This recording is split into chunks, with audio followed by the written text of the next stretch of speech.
huge landmass that Africa has, the population density is much, much lesser. But 10 years from now, this entire scenario would change. And we are here in Africa now for the long run. So we see ourselves as a permanent company based in Africa.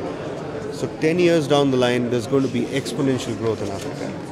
Not that it's not happening right now, but 10 years, it'll be unimaginably unprecedented exponential growth that you would see here. So that's what you are basing the future of your company on? Yeah, the more you can spread across, like I said, we are present around 20 countries in Africa. We want to be present in 30 countries by Q1 2013. So by the first quarter of 2013, we would reach 30 odd countries. Our idea is in the next couple of years, we should have almost 50 countries in Africa covered. Where we should have a presence, we should have ability to do business over there. And the fact that we have a lot of multinational customers is helping us grow to multiple countries very, very quickly. Once you have a proper Pan-African presence, I mean, today we don't meet many companies who are present in as many countries as we are. Once we cover 40 to 50 countries, there would hardly be anybody who would be there in as many countries as we are. And then that would add to a huge advantage of being able to do business Pan-Africa. What are some of the companies that are your clients at the moment? So in Kenya that I'm standing here, we have Airtel, we have U-Mobile. We've started doing business with Safaricom. We're talking to a few banks. We haven't yet closed business with them, but we're very close to closing business with them. In Uganda, we're doing business with Warid, with Airtel definitely. We're doing business with Spanco, with Tech Mahindra, and with the Ugandan government. Very soon we should be running a pilot with the Ugandan government. In Tanzania, we're doing business with Vodacom. We're doing business with Airtel again over there, And in Tanzania, there is a huge infrastructure project which one of our group companies has got. So there's a lot of IT requirement over there, which would directly be linking us to the government of Tanzania. So that's East Africa. We launched operations in Rwanda 1 month ago. So we are currently doing business with IBM in Rwanda, with Airtel in Rwanda, and with Spanco in Rwanda. So by and large, we have 2 to 3 to 4 customers in each of the countries that we are working in.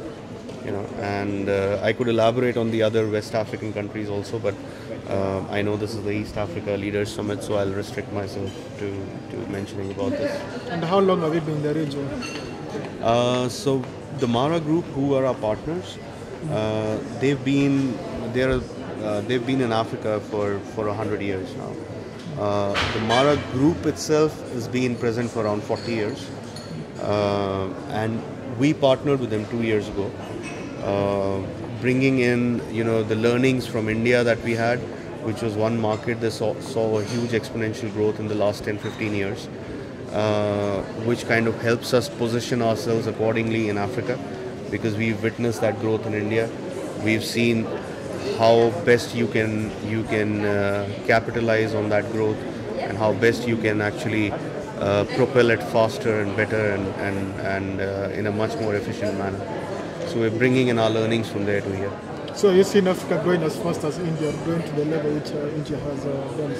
So Africa will grow as fast as India, but to hit the same amount of numbers, like I said, probably in this towards the end of the next 10 years is when you will see the exponential growth that India witnessed. But India's growth started in the early 90s and the mid 90s, and that is where Africa is poised now.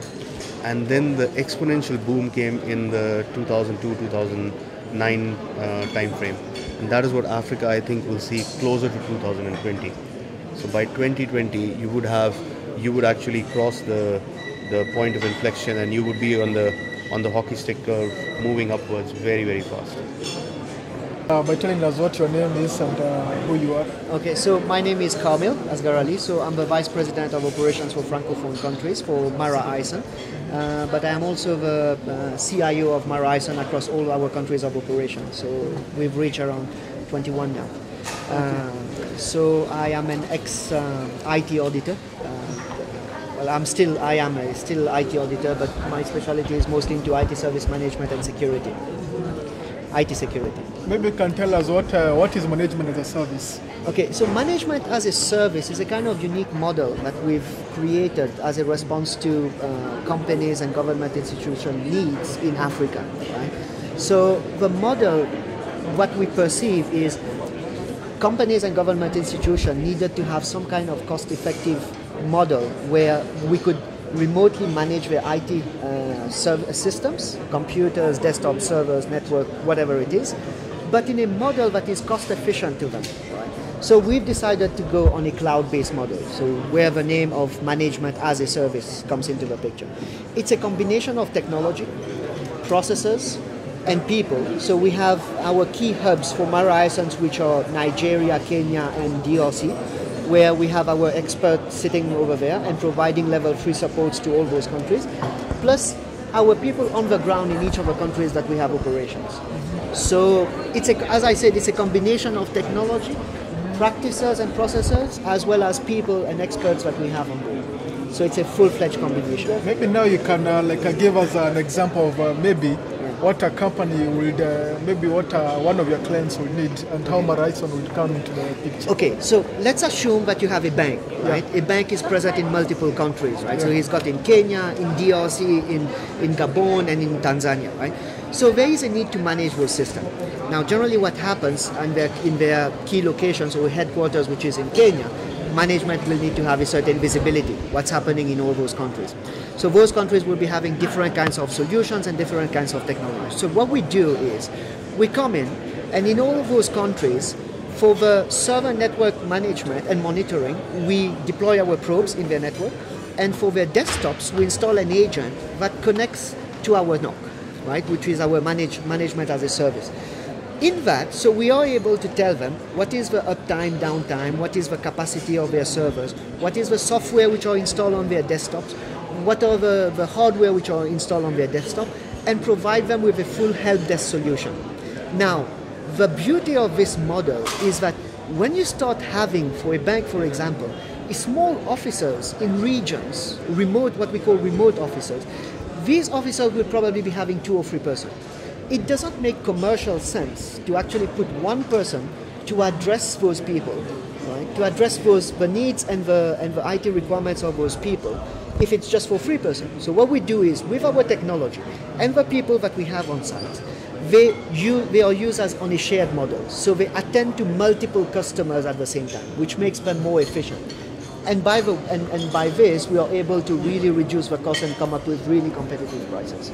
So what are the key benefits to your clients with this model? So key benefits would be a transparent visibility on what exactly is happening on their system, which I think a lot of other companies may not be giving, or they may be giving, but a full visibility of what is happening on their servers, what is my compliance level in terms of licensing on my desktop, how many desktops do I actually have, whether someone is stealing my hardware or my software or whatever it is, right? Not software, but mostly hardware, and a full help desk system where we can actually track down the user's requests, provide satisfaction surveys, and people that we have on the ground who goes actually and do desk side support, because eventually there's so much you can do with a remote connectivity. There are some situations that you will actually need someone on the ground to go and fix the problem.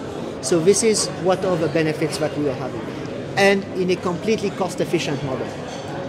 The proposal, the offerings that we come for our customers is in a modular format. So some of them takes only the desktop management, some of them takes the desktop management plus the server and network monitoring. Some of them take all 3 of them, server and network monitoring plus desktop management, as well as on-site support, which makes it more efficient for them. And what's the uptake of your managed services in the region?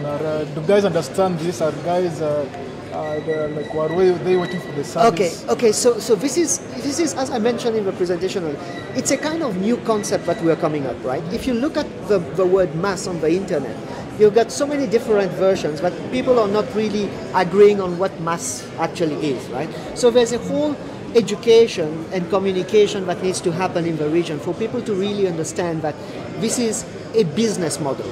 It's not based on just technology. It's not just based on people. It's a complete model. It's technology, process, people in a business model, right?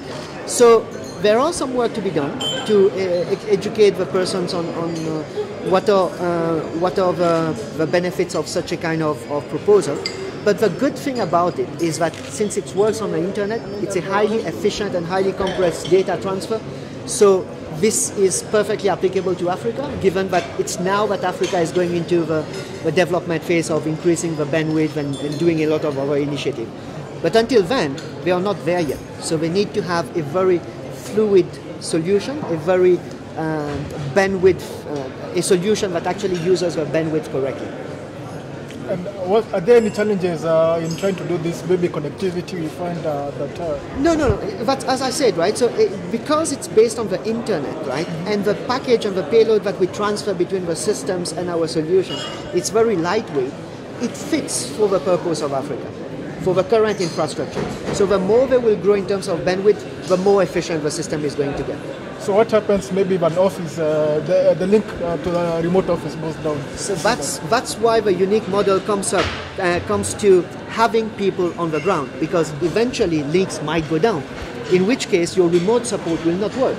That's where the personnel that we have on ground are able to go for a desk side support, so they actually go to the officers and try to fix the problem. And then there is so much that we can do. Sometimes the service provider for the link, it's out of our controls, right? These situations happen. But if our customers need someone to come and assist them on site, we have those personnel. Won't it take long, say maybe if my remote site in Turkana went down and I need a person on the ground? Yes. Will it take long maybe to send someone from Nairobi? No, but that's the thing. We don't have someone flying from Nairobi. We have someone in the locality, in the region, that is actually taking care of multiple customers, right? Because he's in proximity of the customers, he's much more able to actually go and attend to his queries. So you're talking about 2-3 hours of taking a bus, or maybe 1 hour, right? Not really a question of flying someone from Nairobi.